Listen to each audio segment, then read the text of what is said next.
Os Espíritos do Senhor, que são as virtudes dos céus, como um exército imenso que se movimenta ao receber a ordem de comando, espalham-se por toda a face da terra, semelhantes a estrelas cadentes, vêm iluminar o caminho e abrir os olhos aos cegos.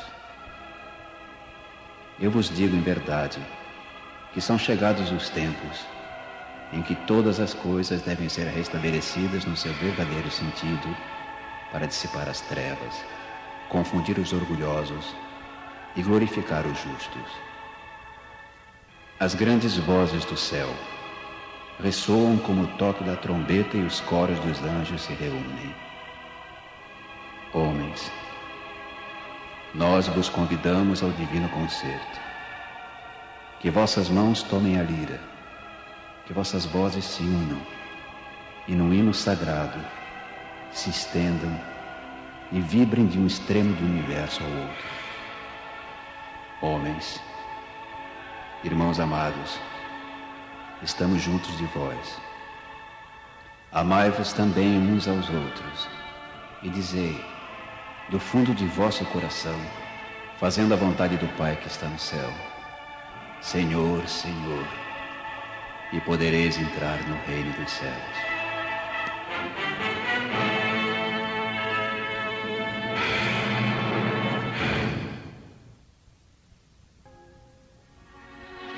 Podemos dividir as matérias contidas nos evangelhos em 5 partes. Primeiro, os atos comuns da vida do Cristo. 2, os milagres. 3, as profecias. 4, as palavras que serviram para o estabelecimento dos dogmas da Igreja. 5, o ensino moral. Se as 4 primeiras partes têm sido objeto de discussões, a última permanece inatacável. Diante desse código divino, a própria incredulidade se curva.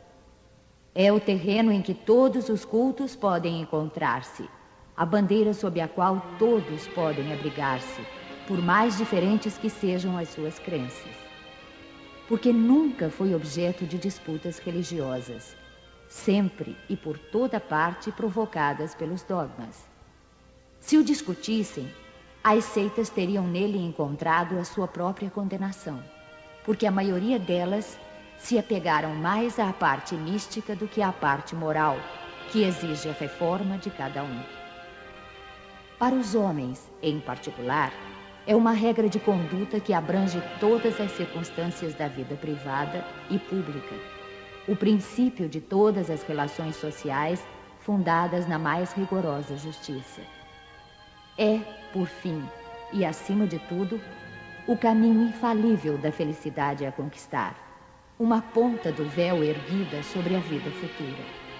É essa parte que constitui o objeto exclusivo desta obra. Todo o mundo admira a moral evangélica. Todos proclamam a sua sublimidade e a sua necessidade. Mas muitos o fazem confiando naquilo que ouviram ou apoiados em algumas máximas que se tornaram proverbiais, pois poucos a conhecem a fundo, e são menos ainda os que a compreendem e sabem tirar-lhe as consequências. A razão disso está, em grande parte, nas dificuldades apresentadas pela leitura do Evangelho, ininteligível para a maioria. A forma alegórica e o misticismo intencional da linguagem levam a maioria a lê-lo por desencargo de consciência e por obrigação, como leem as preces sem as compreender, o que vale dizer sem proveito. Os preceitos de moral espalhados no texto, misturados com as narrativas, passam desapercebidos. Torna-se impossível apreender o conjunto e fazê-los ao mesmo tempo objeto de leitura e meditação separadas. Fizeram-se, é verdade, tratados de moral evangélica, mas a adaptação ao estilo literário moderno tira-lhe a ingenuidade primitiva que lhe dá simultaneamente encanto e autenticidade. Acontece o mesmo com as máximas destacadas, reduzidas à mais simples expressão proverbial, que não passam então de aforismos, perdendo em valor e interesse pela falta dos acessórios e das circunstâncias em que foram dadas. Para evitar esses inconvenientes, reunimos nesta obra os trechos que podem constituir, propriamente falando, um código de moral universal, sem distinção de cultos. Nas citações, conservamos tudo o que era de utilidade ao desenvolvimento do pensamento, suprindo apenas as coisas estranhas ao assunto. Além disso, respeitamos escrupulosamente a tradução original de Sassi e a divisão por versículos. Mas, em vez de nos prendermos a uma ordem cronológica impossível e sem vantagem real em semelhante assunto, as máximas foram agrupadas e distribuídas metodicamente, segundo a sua natureza, de maneira a que umas se deduzam das outras tanto quanto possível. A indicação dos números de ordem dos capítulos e dos versículos permite recorrer à classificação comum, caso se julgue conveniente. Este seria um trabalho material, que por si só teria apenas utilidade secundária. O essencial era pô-lo ao alcance de todos pela explicação das passagens obscuras e o desenvolvimento de todas as suas consequências, com vistas à aplicação às diferentes situações da vida. Foi o que procuramos fazer, com a ajuda dos bons espíritos que nos assistem. Muitas passagens do Evangelho, da Bíblia e dos autores sagrados em geral são ininteligíveis e muitas delas parecem absurdas por falta de uma chave que nos dê o seu verdadeiro sentido. Essa chave se encontra no Espiritismo, como já compreenderam os que estudaram seriamente a doutrina, e como ainda melhor se reconhecerá mais tarde. O Espiritismo aparece em toda parte, na antiguidade e em todas as épocas da humanidade. Em tudo encontramos os seus traços, nos escritos, nas crenças e nos monumentos. E é por isso que, se ele abre novos horizontes para o futuro, lança também uma viva luz sobre os mistérios do passado. Complementando cada preceito, damos algumas instruções escolhidas entre as que foram ditadas pelos espíritos em diversos países através de diferentes médiuns. Se essas instruções tivessem surgido de uma fonte única, poderiam ter sofrido influência pessoal ou do meio, enquanto a diversidade de origens prova que os espíritos dão os seus ensinamentos por toda parte e que não há ninguém privilegiado a esse respeito.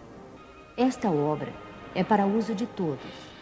Cada qual pode nela encontrar os meios de conformar sua conduta à moral do Cristo.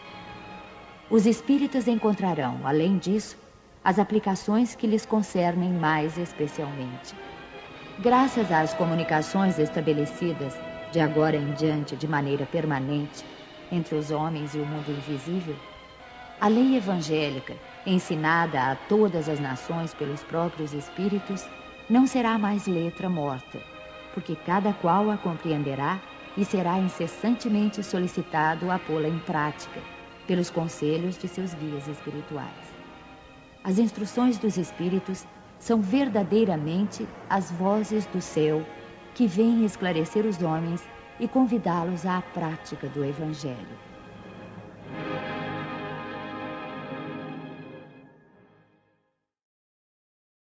Notícias históricas. Para bem compreender certas passagens dos Evangelhos, é necessário conhecer o valor de muitas palavras frequentemente empregadas nos textos e que caracterizam o estado dos costumes e da sociedade judia naquela época. Essas palavras, não tendo para nós o mesmo sentido, foram quase sempre mal interpretadas e geraram algumas incertezas. A compreensão do seu significado explica também o verdadeiro sentido de certas máximas que, à primeira vista, parecem estranhas. Samaritanos. Após o cisma das 10 tribos, Samaria tornou-se a capital do reino que se separara de Israel. Destruída e reconstruída numerosas vezes, foi sob o domínio romano sede administrativa de Samária, uma das 4 divisões da Palestina. Herodes, chamado o Grande, a embelezou com suntuosos monumentos e, para agradar Augusto, deu-lhe o nome de Augusta, em grego, Sebaste. Os samaritanos estiveram quase sempre em guerra com os reis de Judá. Uma aversão profunda, datando da época da separação, perpetuou-se entre os dois povos que se esquivavam a todas as formas de relações recíprocas. Os samaritanos, para tornarem a cisão mais profunda e não terem de ir a Jerusalém para a celebração das festas religiosas, construíram um templo próprio e adotaram certas reformas. Admitiam somente o Pentateuco, que contém a lei de Moisés, e rejeitavam todos os livros que lhe haviam sido posteriormente anexados. Seus livros sagrados eram escritos em caracteres hebraicos da mais alta antiguidade. Para os judeus ortodoxos, eles eram heréticos e por isso mesmo desprezados, anatematizados e perseguidos. O antagonismo das duas nações tinha, portanto, como único princípio a divergência de opiniões religiosas, embora as suas crenças tivessem a mesma origem. Eram os protestantes da época. Ainda hoje se encontram samaritanos em algumas regiões do Oriente, particularmente em Naplusa e Jafa. Observam a lei de Moisés com mais rigor do que os outros judeus e só se casam entre eles. Nazarenos, nome dado na antiga lei aos judeus que faziam votos por toda a vida ou por algum tempo de conservar-se em pureza perfeita. Adotavam a castidade, a abstinência de bebidas alcoólicas e não cortavam os cabelos. Sansão, Samuel e João Batista eram nazarenos. Mais tarde, os judeus deram esse nome aos primeiros cristãos, por alusão a Jesus de Nazaré. Esse foi também o nome de uma seita herética dos primeiros séculos da era cristã, que, à semelhança dos ebionitas, dos quais adotara certos princípios, misturava a prática mosaicas aos dogmas cristãos. Essa seita desapareceu no século IV. Publicanos. Eram assim chamados, na Roma antiga, os cavalheiros arrendatários das taxas públicas, encarregados da cobrança dos impostos e das rendas de toda a espécie, fosse na própria Roma ou em outras partes do Império. Assemelhavam-se aos arrendatários gerais e aos contratantes do antigo regime na França e aos que ainda existem em algumas regiões. Os riscos a que estavam sujeitos faziam que se fechassem os olhos para o seu enriquecimento, que para muitos eram produtos de cobrança e de lucros escandalosos. O nome de publicanos foi estendido mais tarde a todos os que lidavam com o dinheiro público e aos seus agentes subalternos. Hoje, a palavra é tomada em sentido pejorativo para designar os negocistas e seus agentes pouco escrupulosos. Às vezes dizemos ávido como um publicano, rico como um publicano, referindo-nos a fortunas de má procedência. Durante a dominação romana, o imposto foi o que os judeus mais dificilmente aceitaram e o que mais causava irritações entre eles. Provocou numerosas revoltas e foi transformado numa questão religiosa, porque era considerado como contrário à lei. Chegou-se mesmo a formar um partido poderoso que tinha por chefe um certo Judas, chamado Gaulonita, que estabelecera como princípio o não pagamento do imposto. Os judeus tinham um horror ao imposto e, por consequência, a todos os que se encarregavam de arrecadá-lo. Esse é o motivo de sua aversão pelos publicanos de todas as categorias, entre os quais se podiam encontrar pessoas estimáveis, mas que, em virtude de suas funções, eram desprezadas juntamente com as pessoas de suas relações, todas confundidas na mesma repulsa. Os judeus bem considerados julgavam comprometer-se ao manter relações íntimas com eles. Peageiros eram os cobradores inferiores encarregados de receber o pagamento para entrada nas cidades. Suas funções correspondiam mais ou menos a dos funcionários aduaneiros e dos cobradores de taxas sobre mercadorias. Sofriam também a reprovação aplicada aos publicanos em geral. É por essa razão que encontramos frequentemente no Evangelho o nome de publicano ligado à designação de gente de má vida. Essa qualificação não se referia aos dissolutos e aos vagabundos. Era uma expressão de menosprezo, sinônimo de gente de má companhia, indigna de relações com gente de bem. Fariseus. A tradição constituía parte importante da teologia judaica. Consistia na reunião das interpretações sucessivas dadas aos trechos das Escrituras que se haviam transformado em artigos de dogma. Isso era, entre os doutores, motivo de discussões intermináveis, na maioria das vezes, sobre simples questões de palavras ou de formas, à semelhança das disputas teológicas e das sutilezas da escolástica medieval. Daí surgiram diferentes seitas que pretendiam, cada qual, o monopólio da verdade, e, como acontece quase sempre, detestando-se cordialmente entre si. A mais influente era a dos fariseus, que tinha Hilel como chefe, doutor judeu nascido na Babilônia, fundador de uma célebre escola onde se ensinava que a fé só era dada pelas Escrituras. Sua origem remonta aos anos 180 ou 200 a.C. Os fariseus foram perseguidos em diversas épocas, notadamente sob o domínio de Hircano, sumo pontífice e rei dos judeus, e sob o domínio de Aristóbulo e Alexandre, reis da Síria. Não obstante, como este último lhes restituiu as honras e os bens, eles recuperaram o poder, conservando-o até a ruína de Jerusalém, no ano 70 da era cristã, quando então o seu nome desapareceu em consequência da dispersão dos judeus.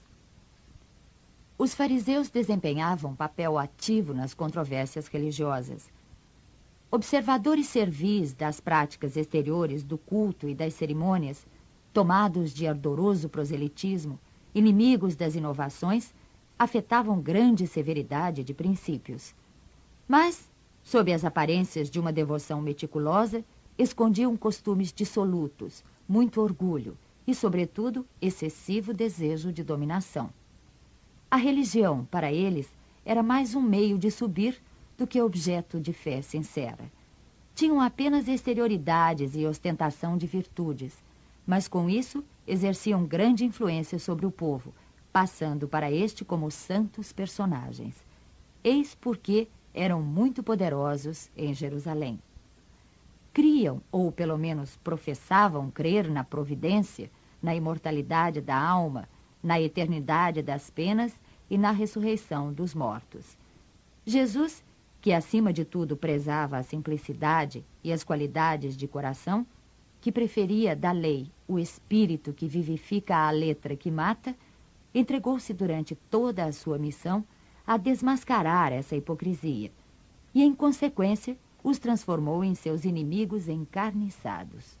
Foi por isso que eles se ligaram com os príncipes dos sacerdotes para revoltar o povo contra ele e levá-lo ao sacrifício. Escribas, nome dado a princípio aos secretários dos reis de Judá e a certos intendentes dos exércitos judeus. Mais tarde, essa designação foi aplicada especialmente aos doutores que ensinavam a lei de Moisés e a interpretavam para o povo. Faziam causa comum com os fariseus, participando dos seus princípios e de sua aversão aos inovadores. Por isso, Jesus os envolve na mesma reprovação. Sinagoga. Só um templo existia na Judéia, o de Salomão, sito em Jerusalém, onde se celebravam as grandes cerimônias do culto. Todos os anos, os judeus se dirigiam a ele em peregrinação para as festas principais, como a da Páscoa, da Dedicação e a dos Tabernáculos. Foi nessas ocasiões que Jesus fez numerosas viagens a Jerusalém. As demais cidades não tinham templos, mas sinagogas, edifícios em que os judeus se reuniam aos sábados para fazerem suas preces públicas sob a direção dos anciãos, dos escribas e dos doutores da lei. Ali se faziam também leituras dos livros sagrados, seguidas de comentários e explicações. cada um podia participar, e foi por isso que Jesus, sem ser sacerdote, ensinava nas sinagogas aos sábados. Depois da ruína de Jerusalém e da dispersão dos judeus, as sinagogas, nas cidades em que eles passaram a residir, servem-lhes de templo para a celebração do culto. Saduceus, seita judaica que se formou por volta do ano 248 a.C., assim chamada em virtude do nome de seu fundador, Sadoc. Os saduceus não acreditavam na imortalidade da alma, nem na ressurreição ou na existência dos anjos bons e maus. Apesar disso, acreditavam em Deus, e embora nada esperassem após a morte, serviam-no com interesse de recompensas temporais, ao que, segundo acreditavam, se limitava a sua providência. A satisfação dos sentidos era para eles o fim principal da vida. Quanto às escrituras, apegavam-se ao texto da antiga lei, não admitindo nem a tradição, nem qualquer outra interpretação. Colocavam as boas obras e a execução pura e simples da lei acima das práticas exteriores do culto. Eram, como se vê, os materialistas, os deístas e os sensualistas da época. Essa seita era pouco numerosa, mas contava com personagens importantes e tornou-se um partido político sempre oposto aos fariseus. Essênios, seita judaica fundada cerca do ano 150 a.C., no tempo dos Macabeus. Seus membros moravam em edifícios semelhantes a mosteiros e formavam uma espécie de associação moral e religiosa. Distinguiam-se pelos costumes suaves e as virtudes austeras, ensinando o amor a Deus e ao próximo, a imortalidade da alma e crendo na ressurreição. Eram celibatários, condenavam a escravidão e a guerra, tinham seus bens em comum e se entregavam à agricultura. Opostos aos saduceus sensuais, que negavam a imortalidade, e aos fariseus enrijecidos por suas práticas exteriores, para os quais a virtude nada mais era do que a aparência, não tinham nenhuma participação nas disputas dessas duas seitas. Aproximavam-se por seu gênero de vida dos primeiros cristãos, e os princípios de moral que professavam levaram algumas pessoas a supor que Jesus fizera parte dessa seita antes do início de sua missão pública. O certo é que ele devia conhecê-la, mas nada prova que fosse filiado a ela, e tudo quanto se tem escrito a respeito é hipotético. Terapeutas, do grego, servir, curar, quer dizer, servidores de Deus ou curadores. Sectários judeus contemporâneos do Cristo, estabelecidos principalmente na Alexandria, no Egito. Tinham intensas relações com os essênios, cujos princípios professavam e, como eles, se davam à prática de todas as virtudes. Eram extremamente frugais na alimentação, votados ao celibato, à contemplação e à vida solitária, constituindo uma verdadeira ordem religiosa. Filon, filósofo judeu de Alexandria, platônico, foi o primeiro a se referir aos terapeutas, apresentando-os como uma seita judaica. Eusébio, São Jerônimo e outros pais da igreja pensavam que eles eram cristãos. Quer tenham sido judeus ou cristãos, é evidente que, como os essênios, representavam um traço de união entre o judaísmo e o cristianismo. Sócrates e Platão, precursores da doutrina cristã e do espiritismo. Da suposição de que Jesus devia conhecer a seita dos essênios, seria errado concluir que ele auriu nessa seita a sua doutrina, e que se tivesse vivido em outro meio, professaria outros princípios. As grandes ideias não aparecem nunca de súbito. As que têm a verdade por base contam sempre com precursores que lhes preparam parcialmente o caminho. Depois, quando o tempo é chegado, Deus envia um homem com a missão de resumir, coordenar e completar os elementos esparsos, com eles formando um corpo de doutrina. Dessa maneira, não tendo surgido bruscamente, a doutrina encontra, ao aparecer, espíritos inteiramente preparados para a aceitar. Assim aconteceu com as ideias cristãs, que foram pressentidas muitos séculos antes de Jesus e dos essênios, e das quais foram Sócrates e Platão os principais precursores. Sócrates, como o Cristo, nada escreveu, ou pelo menos nada deixou escrito. Como ele, morreu a morte dos criminosos, vítima do fanatismo por haver atacado as crenças tradicionais e colocado a verdadeira virtude acima da hipocrisia e da ilusão dos formalismos, ou seja, por haver combatido os preconceitos religiosos.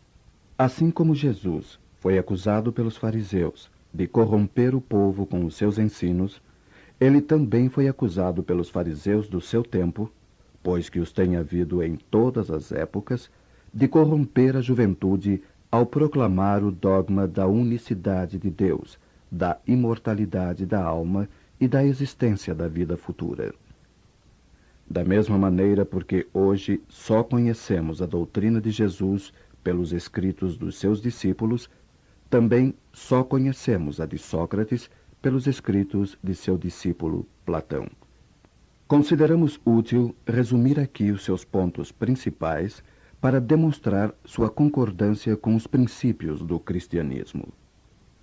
Aos que encarassem este paralelo como uma profanação, pretendendo não ser possível haver semelhanças entre a doutrina de um pagão e a do Cristo, responderemos que a doutrina de Sócrates não era pagã, pois tinha por finalidade combater o paganismo, e que a doutrina de Jesus, mais completa e mais depurada que a de Sócrates, nada tem a perder na comparação.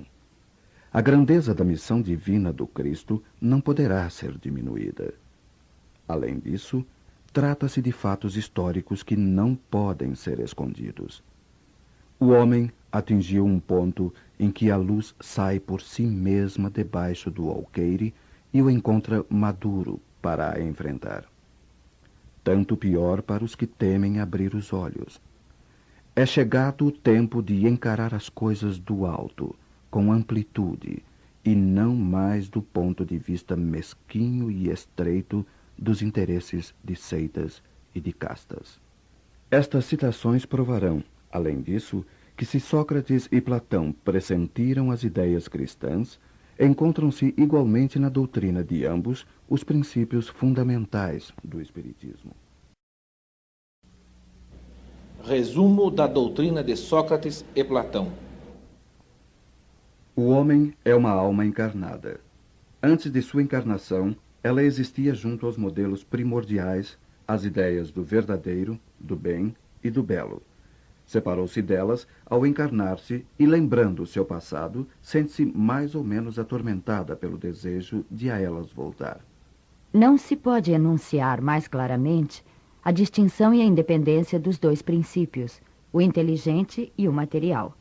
Além disso, temos aí a doutrina da pré-existência da alma, da vaga intuição que ela conserva, da existência de outro mundo ao qual aspira, de sua sobrevivência à morte do corpo, de sua saída do mundo espiritual para encarnar-se e da sua volta a esse mundo após a morte. É, enfim, o germe da doutrina dos anjos decaídos. A alma se perturba e se confunde quando se serve do corpo para considerar algum objeto. Sente vertigens, como se estivesse ébria, porque se liga a coisas que são, por sua natureza, sujeitas a transformações. Em vez disso, quando contempla sua própria essência, ela se volta para o que é puro, eterno, imortal, e, sendo da mesma natureza, permanece nessa contemplação tanto tempo quanto possível. Cessam então as suas perturbações, e esse estado da alma é o que chamamos de sabedoria. Assim, o homem que considera as coisas de baixo, terra a terra do ponto de vista material, vive iludido. Para apreciá-las com justeza, é necessário vê-las do alto, ou seja, do ponto de vista espiritual. O verdadeiro sábio deve, portanto, de algum modo, isolar a alma do corpo para ver com os olhos do espírito. É isso que ensina o Espiritismo. Enquanto tivermos o nosso corpo e a nossa alma se encontrar mergulhada nessa corrupção, jamais possuiremos o objeto de nossos desejos, a verdade. De fato, o corpo nos oferece 1000 obstáculos pela necessidade que temos de cuidar dele.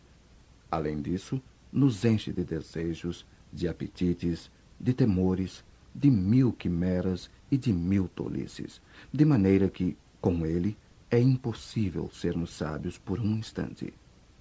Mas se nada se pode conhecer de maneira pura enquanto a alma está unida ao corpo, uma destas coisas se impõe: ou que jamais se conheça a verdade, ou que se a conheça após a morte.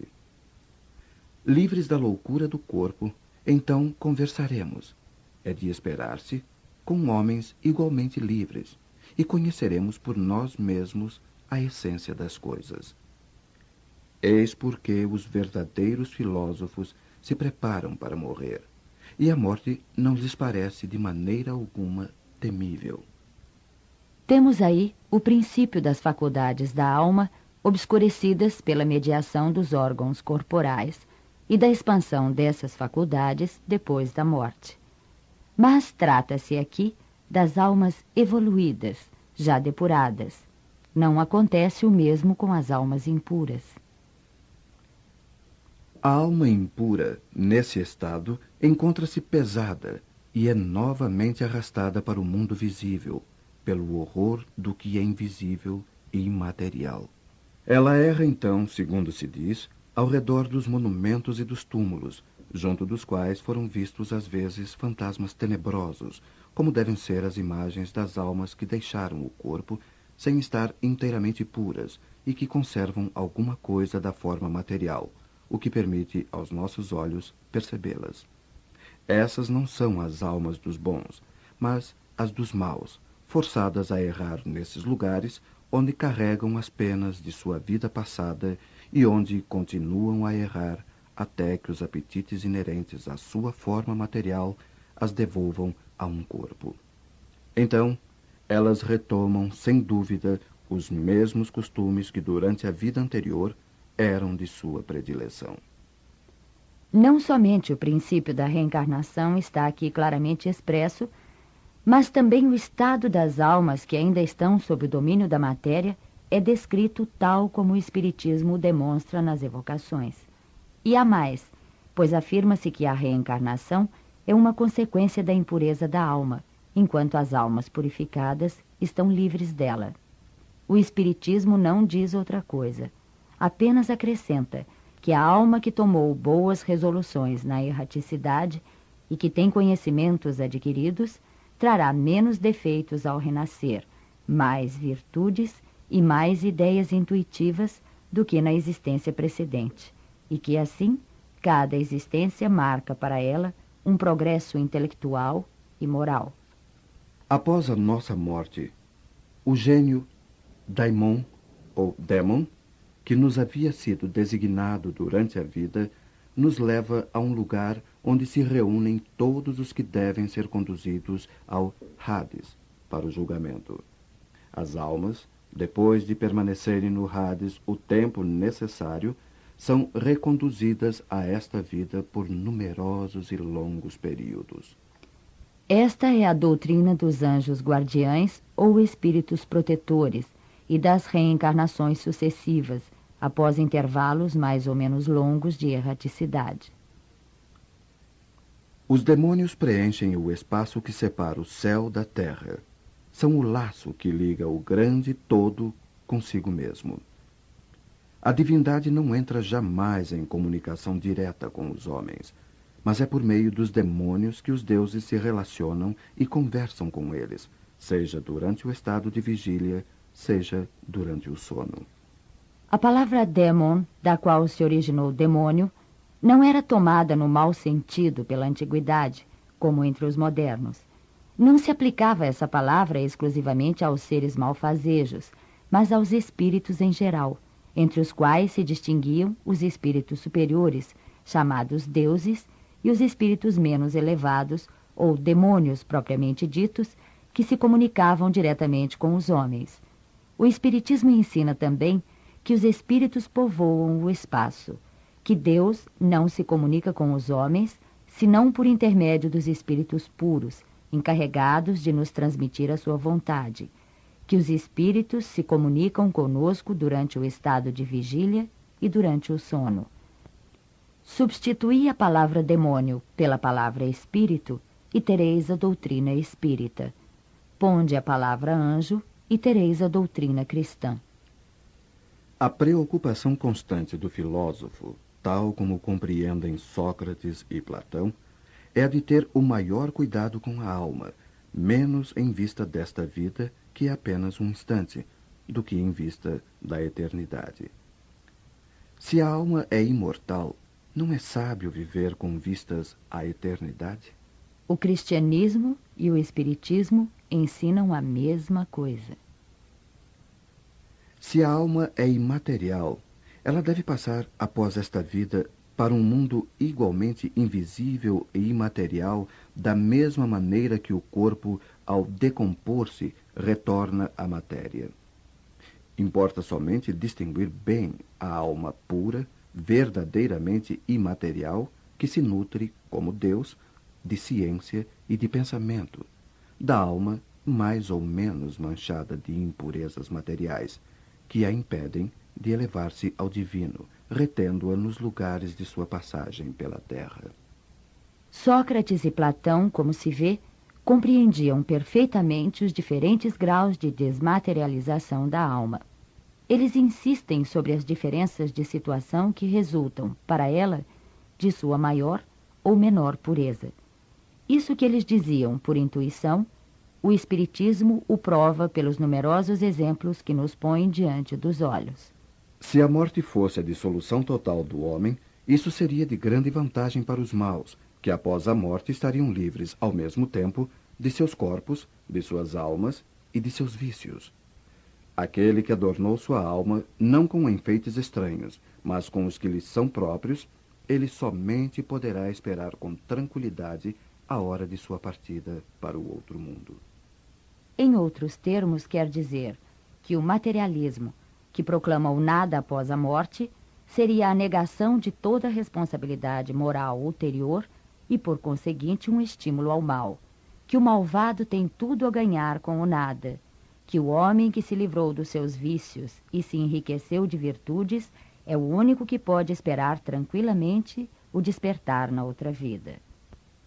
O Espiritismo nos mostra, pelos exemplos que diariamente nos põe ante os olhos, quanto é penosa para o malvado a passagem de uma para a outra vida, a entrada na vida futura. O corpo conserva os vestígios bem marcados dos cuidados que se teve com ele ou dos acidentes que sofreu. Acontece o mesmo com a alma. Quando ela se despoja do corpo, conserva os traços evidentes de seu caráter, de seus sentimentos e as marcas que cada um dos seus atos lhe deixou. Assim, a maior desgraça que pode acontecer a um homem é a de ir para o outro mundo com uma alma carregada de culpas. Tu vês, Cállicles, que nem tu, nem Polos, nem Górgias poderíeis provar que se deve seguir outra vida que nos seja mais útil quando formos para lá. De tantas opiniões diversas, a única que permanece inabalável é a de que mais vale sofrer que cometer uma injustiça, e que, antes de tudo, devemos aplicar-nos, não a parecer, mas a ser um homem de bem. Aqui se encontra outro ponto capital, hoje confirmado pela experiência, segundo o qual a alma não purificada conserva as ideias, as tendências, o caráter e as paixões que tinha na terra. Esta máxima, mais vale sofrer do que cometer uma injustiça, não é inteiramente cristã? É o mesmo pensamento que Jesus exprime por esta figura. Se alguém te bater numa face, oferece-lhe a outra.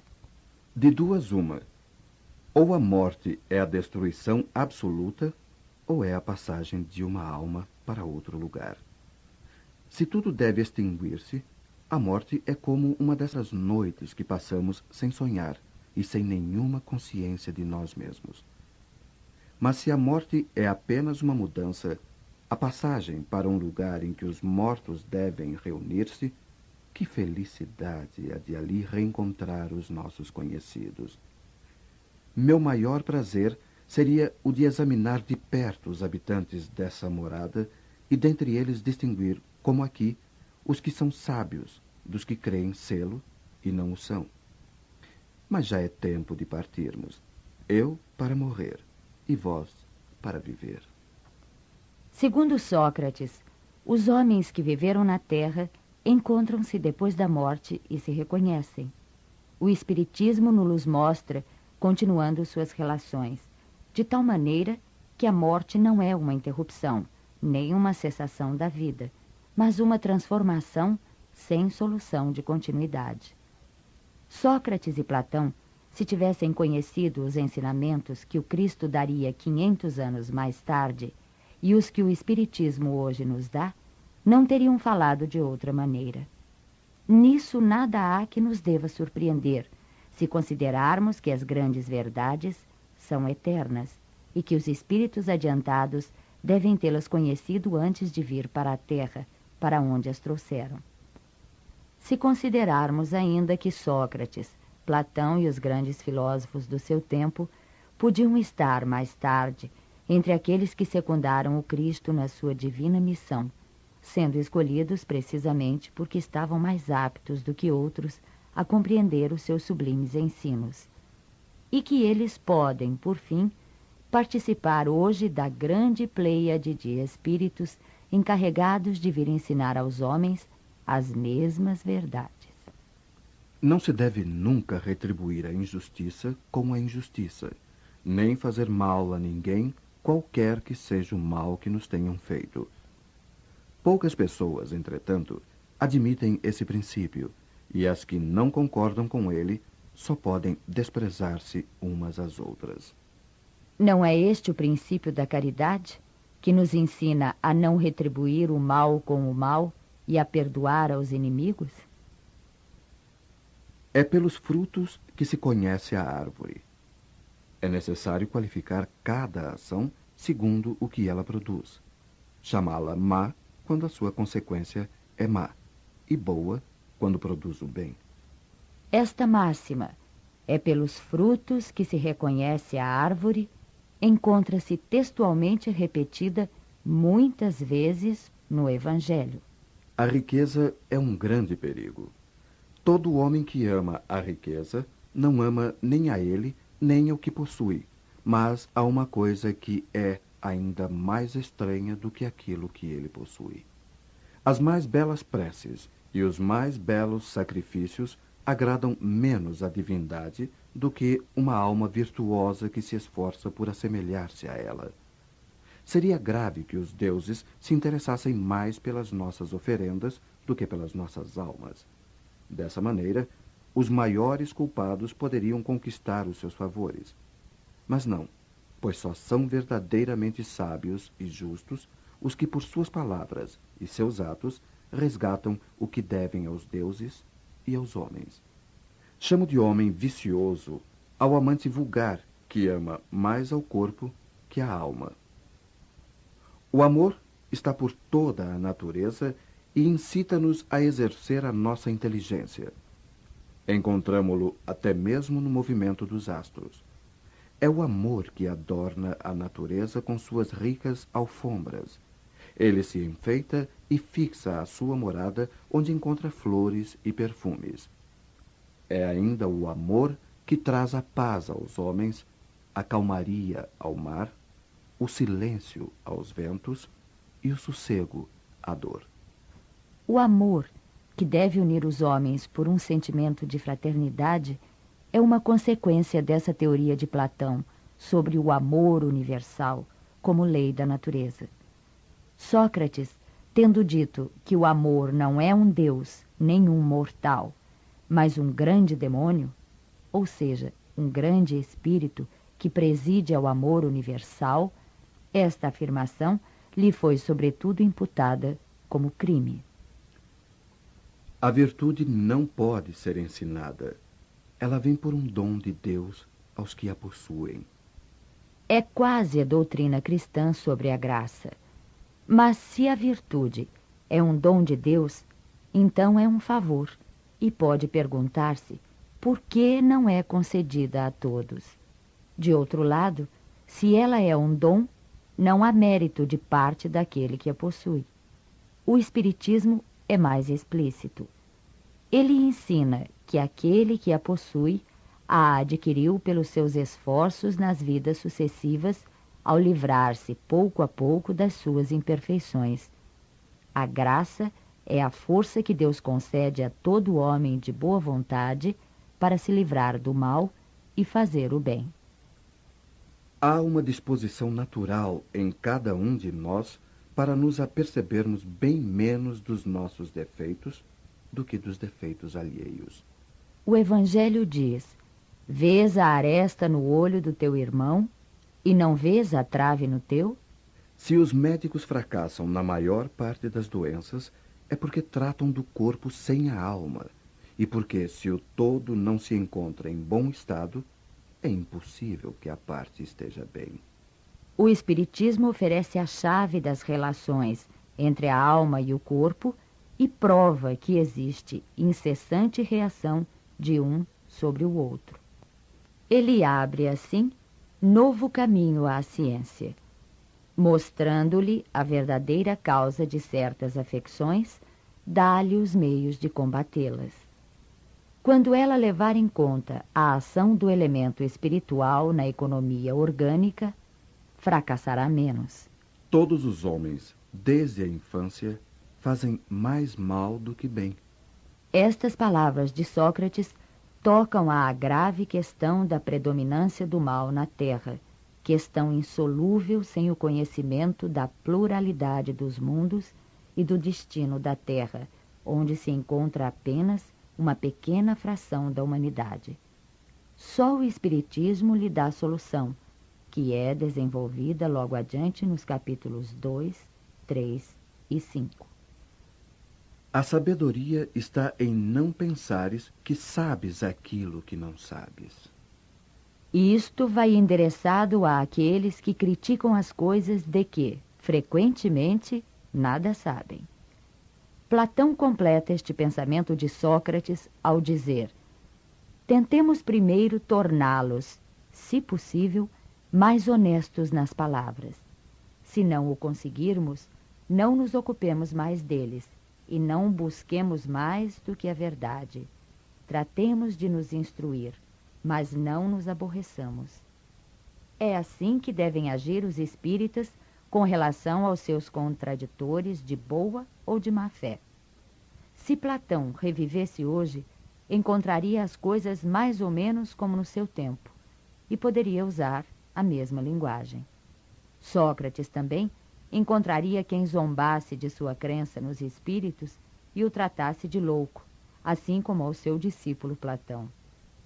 Por haver professado esses princípios, Sócrates foi primeiro ridicularizado, depois acusado de impiedade e condenado a beber a cicuta.